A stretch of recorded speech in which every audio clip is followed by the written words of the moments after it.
He's so strong, but I can't give up. Not after everything I've been through. One for all, 100%. Damn, I need to watch. Detroit Smash!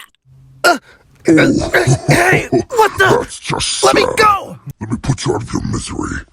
Huh? I say right foot creep, walking with it. So, what's your excuse this time? School is my excuse. They nearly broke my spirits, but I'm still standing. Barely. But now that I got some free time back, let's talk about Deku. I want to give real big props to the sculpting done in this figure. Every little detail you see here is sculpted on. Yes, even these little yellow dots on his shoes and legs. Painting here is also really good. Yeah, it's simple, but it's anime accurate. But his stance is a little awkward thanks to his sculpting. Now, to be fair, this isn't the worst I've seen. Not by a long shot. But it's worth pointing out in case you realize he's doing a bit of a pelvic thrust. His head sculpt, on the other hand, looks really good. They perfectly captured his likeness from the anime with his head. I really like the way they mixed the green and black for his hair. The only thing I could kind of complain about is that his lips are a little pouty, but that's whatever. I really don't have it in me to complain that much when he comes with all these accessories. Starting with the faceplates, we get this normal one, we get this angry one, and we get this what the fuck? Are we sure this is Deku or Mineta? If this makes you a little too uncomfortable, he comes with a ton of different eyes to replace it with. And even a little too to help you gouge his eyes out. And now, what the fuck?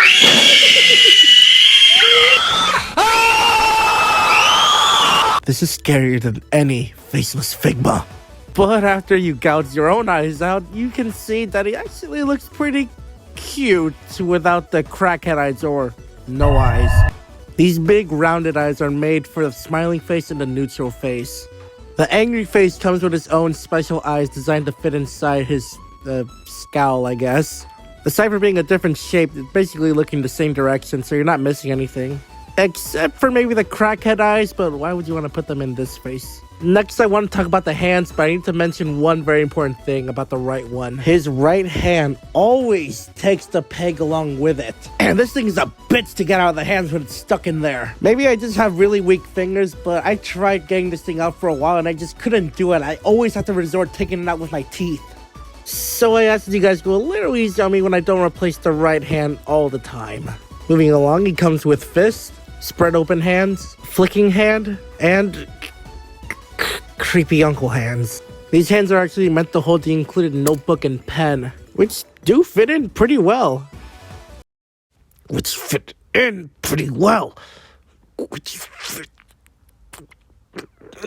Finally. Alright, now we can talk about his pose. No! We still have more accessories to talk about.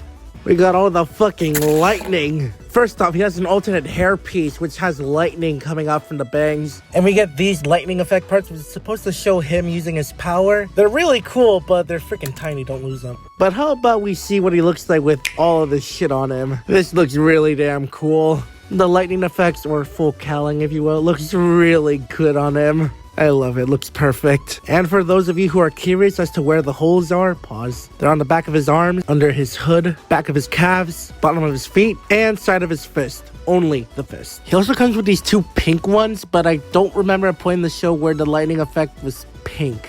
And finally, he comes with the smash effects and thought bubble. Use the smash effects when fighting poses, and the thought bubble used alongside the notebook pen and crackhead face to replicate the scenes when Deku is drawing hentai. Whew, alright, now, after all of that, we can finally talk about the posability. And there's a lot of it. Ball joint at his head and the base of the neck, which allows him to look super high up and down. And even his neck can extend. His arm can rotate a full 360. And he has a butterfly joint. He has a real deep-ass elbow bend. His hands can move up and down, but if you rotate, he gets them side to side as well. If you combine the chest and stomach joint, he can crunch real deep, and he can arch his back really far as well. And you can get a really creaky swivel out of them too. Ball joints at his belt pouches, real high kick going upwards, but almost nothing going back. Does the splits, thigh swivel, double jointed knee and knee swivel, ankle pivot, up and down, and a toe bend, as well as an ankle swivel that I forgot to film. Oh man, that was a lot, and yeah, it really shows. Posability here is really good. But I would really only recommend this for people who are experienced with posing, because for newcomers, it can be a little intimidating.